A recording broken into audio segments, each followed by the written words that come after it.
I just want to take out the time and give props to the legendary, incomparable Cash Money Records. You know, growing growing up in the '90s, I was privy to a lot of, well, the rise of Southern rap music firsthand. Um, when you talk about hip hop and rap music, I came along a time when East Coast was dominant. Then you had records from Outkast. And Outkast kind of broke the mold a little bit because it came from the South, sounded Southern, so to speak, but they had intricate rhymes and great storytelling that was on par with the people from the East and the West. And after around the time the late '90s came along, I mean, Outkast was in full swing. And then you start getting not just not Cash, but Cash Money started to get on the scene, of course, and also, of course, No Limit. To me, it seemed like No Limit really hit it hard in the late '90s. No Limit record came out of New Orleans, Louisiana, and it was pumping out music at a fast pace, and in the black communities, it was selling crazy. And it's like Master P mastered the chitlin circuit. And to me, when Cash Money came through, they took that same blueprint that P was doing, and then they found their lane out of New Orleans. And when we and like I'm from Florida, when we heard Juvenile come with that, when you're working with some magic and all that, and that just blew up. Everything that Cash Money put out was a hit in Florida, Central Florida. We was on to the hot boy. When that Juvenile came out, everybody went back and found all the mother albums, the old PG albums. Um, Let me see, the Hot Boys, and we was paying attention to how Cash Money was doing their thing. For some reason, when P came out, he wasn't talking about the whole. We didn't hear Whoa Day and all that and all the records, but when Cash Money dropped, they the ones who introduced the Whoa Day, and then that's we never heard of Whoa Day. What's that? What's Whoa Day? What's that? But Cash Money, man, when they dropped, um, it just seemed like it blew up a bomb, man. They had a huge reign after that. I don't like when you think about street personalities becoming rappers. You don't necessarily think about the Jay Z's and stuff like that down south. You think about Baby from Cash Money. You know what I'm saying? Like he was a street dude. They say, and he became an executive with his own label imprint, Cash Money. And he came in with the whole, like he took the dope dealer jewelry to the whole another level. I mean, he had the platinum and diamonds everywhere. You see his big timers cover. It ain't just a cartoon with him. He came in with talking about $1 million worth of jewelry on, and to hear that in the late '90s, you like you can't even fathom that. You know what I'm saying? We was watching BT and all that stuff because that's what most of it was on, BT and all that. And they was making soundtracks and all that stuff, and just busting through on the charts and going on tour with Rough Riders and stuff like that. And it was I just remember Baby being just iced out, something ridiculous. I ain't never seen nobody iced out like Baby. He was the number one stunner for real.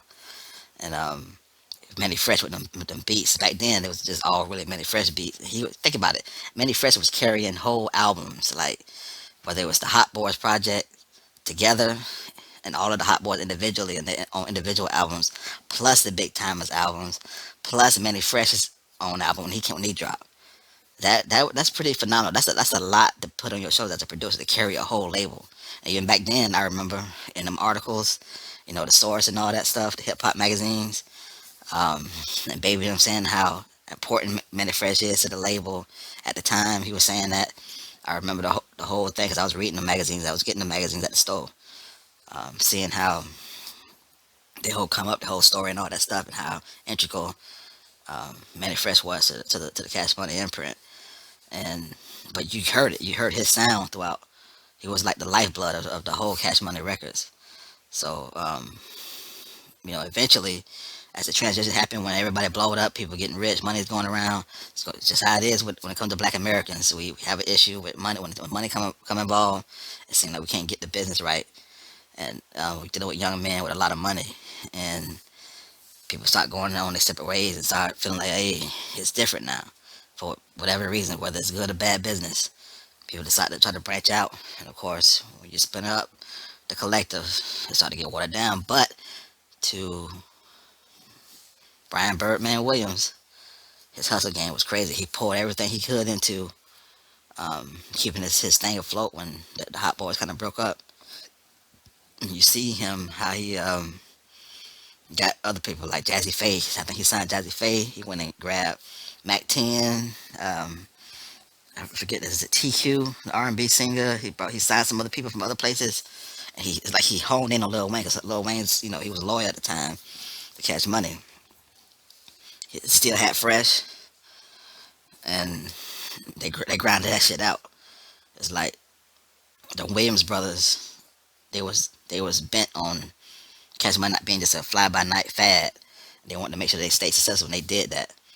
They just kept putting into Lil Wayne and making records with other producers outside of Manny Fresh. Eventually, around the 2004 era, uh, 2004 time frame, Manny Fresh kind of took the back seat, and eventually, other producers started coming in. He started working with other artists, from what I understand.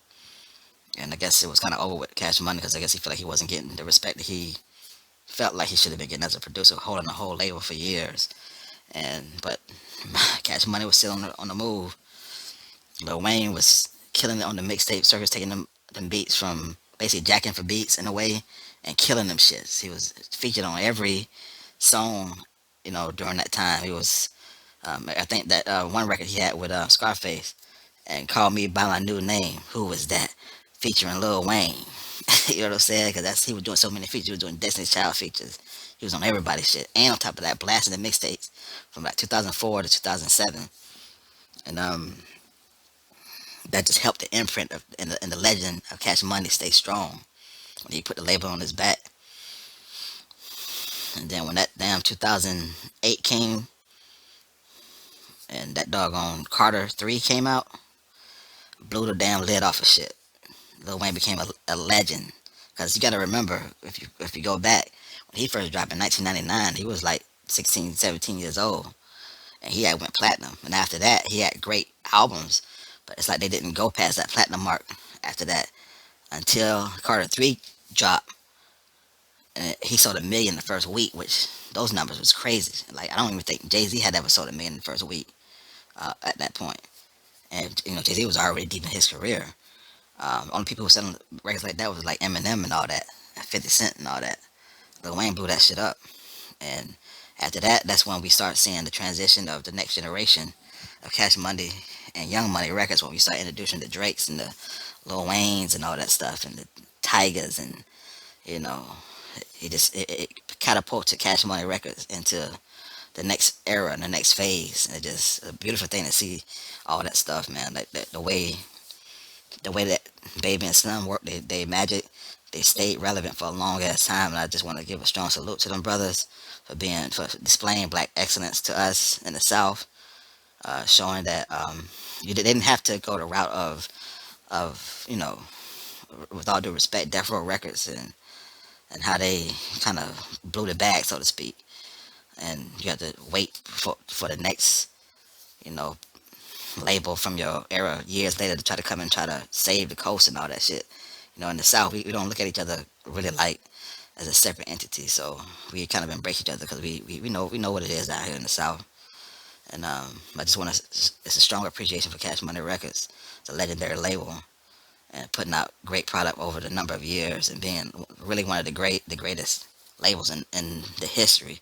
Like I said, we was reading them books and stuff, and they were talking about how they getting the lion's share from Universal. Like Universal is the all they do is get a little something on the side, but we don't want to control this shit. That's some big shit right there. That's black excellence right there. You go to the corporates and tell them this is what you're gonna do, and this is what and y'all gonna give y'all a little this here, but this is mine right here. That's crazy right there. So salute to the Cash Money Records, Brian and Slim, Baby and Slim, and hopefully got some more down the pipe. I ain't seen much from Cash Money. From what I understand, I haven't really, to be honest with you, I haven't paid a lot of attention to a lot of rap records and all that in the recent years, but it makes me wonder what they're doing. I might want to look them up. But salute, salute.